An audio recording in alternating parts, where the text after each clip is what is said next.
Last night, I got wind that our very own President Trump was branching out. And I want to get into that now. I don't have this footage yet, but I will. And when I get it, I'll share it with you. But my phone started notification after notification that our very own Trump, President Trump, called up our pals at the Free Beer and Hot Wings show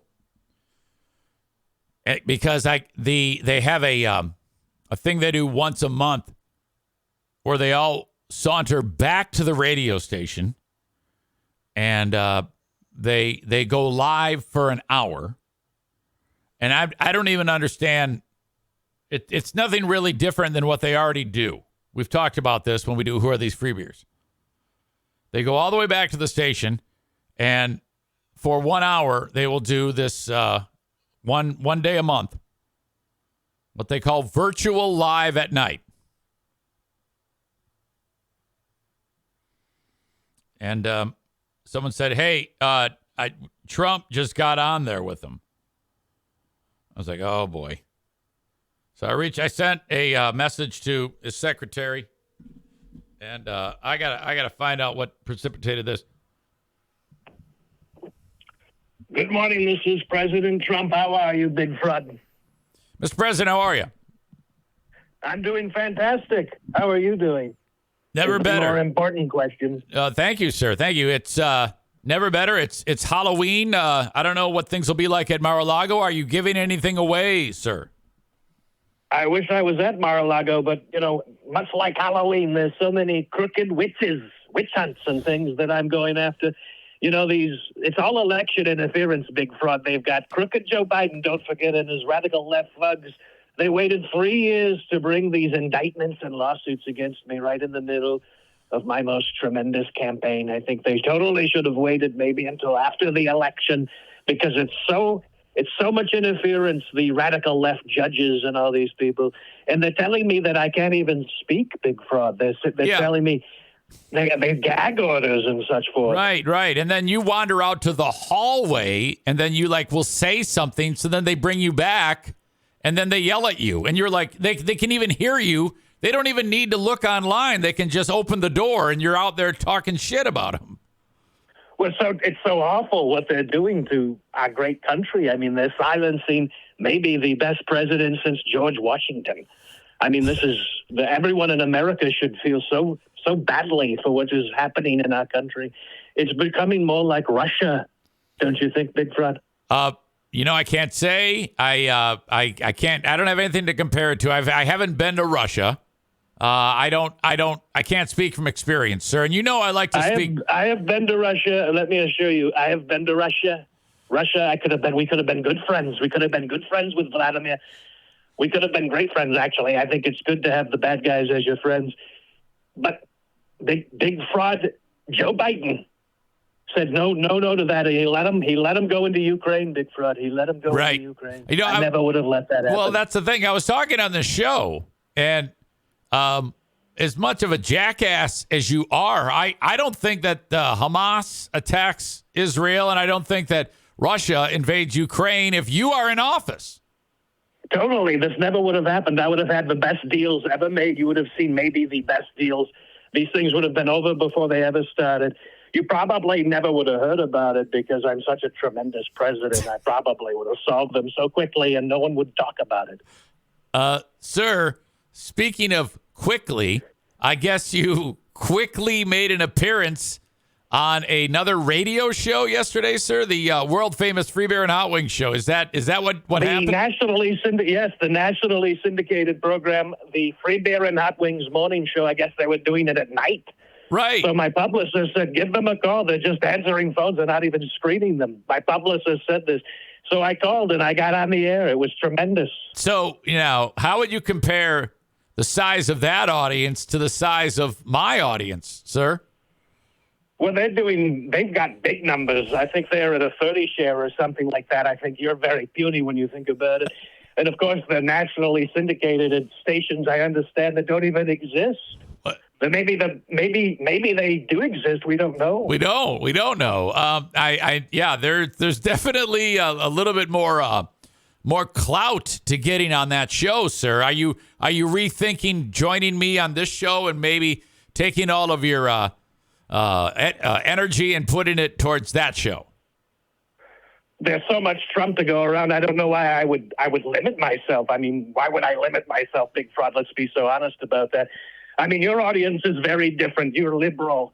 You're so liberal. And we've got good conservatives. We've got maybe patriots that listen to the Free Beer Not Wing show. Okay. You know, he's in places like Tennessee and these places. And Sioux Falls, Iowa, I believe. I believe they're broadcasting from there as well. So it's just tremendous, their reach. Okay, wow. How about that? Well, how did it go? I mean, here the president of the United States calls them. What was your impression of how it unfolded? Well, I don't know that it went so well. I got to be completely honest. They have this trashy producer guy. His name is Steve or something. And he's sitting over there in the corner. He's wearing a mask. They gave me the video feed, and he's trying to suggest that this wasn't real, that I was some kind of fraud like you, some kind of big fraud, because he tried to say that I'm an impressionist. I mean, I don't know why anyone would say that this is Donald Trump. Was he confused?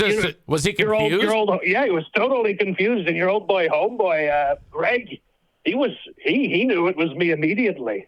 Well, of course. I'm sure they all did. He started typing on his computer to his little friends in the room right away. Oh, okay. Wow, that's interesting. So did you kind of like make a good impression? Because it's who knows what they were thinking, right?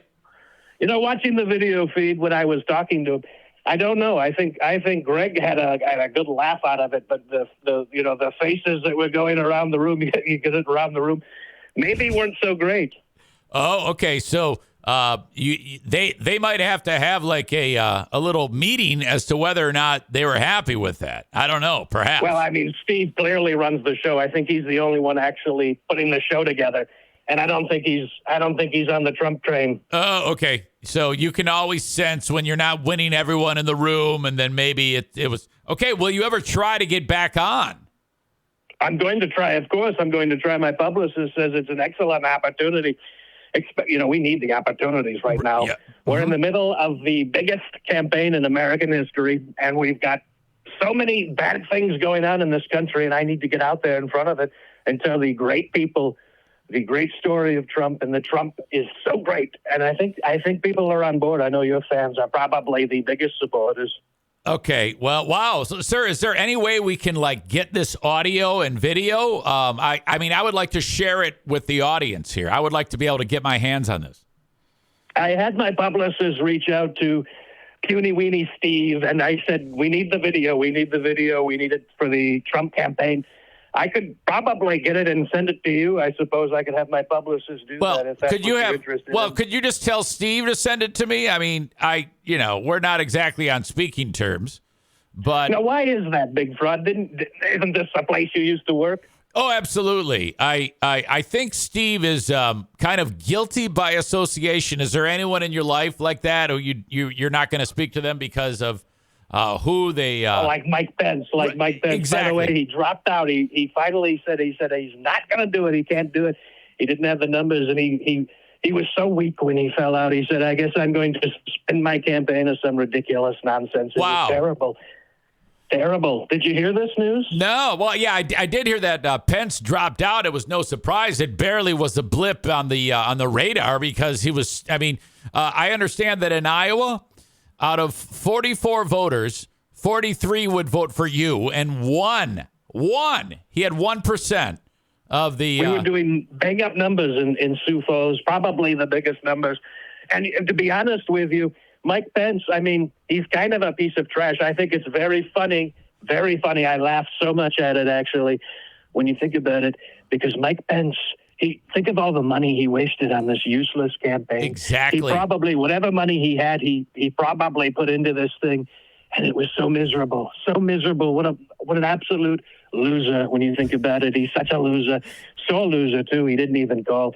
And of course, I wouldn't have answered it. I mean, I'm so honest. But I understand your hatred of Steve. It's probably very similar to my hatred of Mike Pence. I mean, I wanted the guy hung. Right, I'm sure you would probably want the same of Steve if you think about it. Sir, was there someone on there named Kelly who referred to you as, and this is from Tyler in the audience. He writes, did anybody call you President Trump with like a crispy R? I don't know if you know what a crispy R is. You know, the funny thing is I called into the show, Big Fraud. Get this. I called into the show, and I did not hear any women speaking. I called out the little girl. I know they have a little girl on the show. I called it out, and she never even defended herself. I mean, it was so ridiculous. When you think about it. A little girl? You mean like a kid? They've got a kid there. They're sitting on the microphone. They put Steve on the microphone, and they put this little girl over in the corner. I don't know what she provides to the show, but it's not very good. In fact, if you look at her, Big Fraud. When I was a little younger, I'm going to be honest with you. I used to do the Howard Stern show and things. I could tell Howard, if a chick was going to be fat someday just by looking at them. And when I look at this, what is her name? I don't even know her name. You know the name? Well, there's two. There's two women. There's Kelly, and there's son of a bitch. It's not Rachel. God damn it. She's Marilyn or something? Maitland. That's Marilyn. it. Maitland. It's Maitland. Maitland. What a terrible name, by the way. But Maitland, I thought it was Marilyn. She's going to be so fat. You can just tell by looking at her. You know, there's going to be so many pounds gained. I don't know, sir. Face. I don't know about that. I'm an expert. I mean, Howard would know. Okay. I used to talk to him all the time about this kind of stuff. Yeah, I don't know. Howard Stern, by the way, what a wonderful wife. His wife, Beth. What a tremendous person. Really? She would never be fat like Maitland. She's extremely liberal, sir. I'm surprised you would say that about Howard's wife. I thought you hate liberals. Well, the funny thing about Howard is, we used to be great friends. And then as soon as the presidency happened, I don't hear from him anymore. And I know he goes on his little puny show, which nobody listens to anymore. It's on some satellite or something. Nobody listens to it, and he sits there trashing on me, which is so funny because if you go back to the tapes, I mean, this guy loved me. Right. Well, he changed his mind. I mean, that's okay, right? I mean, people change their minds all the time. I mean, you used to be, I used to be a Democrat. If you think about it. Come on. Right? Yeah. But so did Ronald Reagan, probably. All right. Well, sir, that's fantastic. So if you could maybe tell your people. But if you have any more pictures of women you'd like to know if they're going to be fat someday, you should send them my way. I've got like a superpower. All right, sir. That's good to know that you have such a intuition. But I don't have anybody in mind that I'm curious about. All right. Well, someday it's going to happen, and you're going to say, I want to know. And the offer is extended to you anytime you've got a picture of a female, particularly if she's naked. I don't know. It helps me see the future when you can see the nakedness. Well, that's all kind of weird, but sir, I should be jealous that you called my old show, but I'm not at all. I'm actually intrigued by it. I don't know why you would be jealous. In fact, I forgot you were ever on it. I mean, that was so long ago, probably. But I mean, they've got big numbers. They're doing big numbers, and I thought this would be an excellent avenue for Donald Trump to get on. And okay. I don't know if they're going to take me up on it. I don't know. Sir, I appreciate that. I would love to get my hands on that material, and then I can see for myself how it went down, okay? No, I hope you do. I think I did wonderfully, actually. All right. I've got so many things to do in court today, Big Fraud. Take care. Okay, sir. Have a good one. Thank you. He didn't even quit in a rage. He doesn't get angry at me until I try to wrap him up. Cole asks, did you plug Big Fraud's show when you were on Free Beer and Hot Wings? I have no idea. Maybe we'll ask him next time. But if I can get that audio and that video, I don't know if I can. Rest assured, I will share that with you.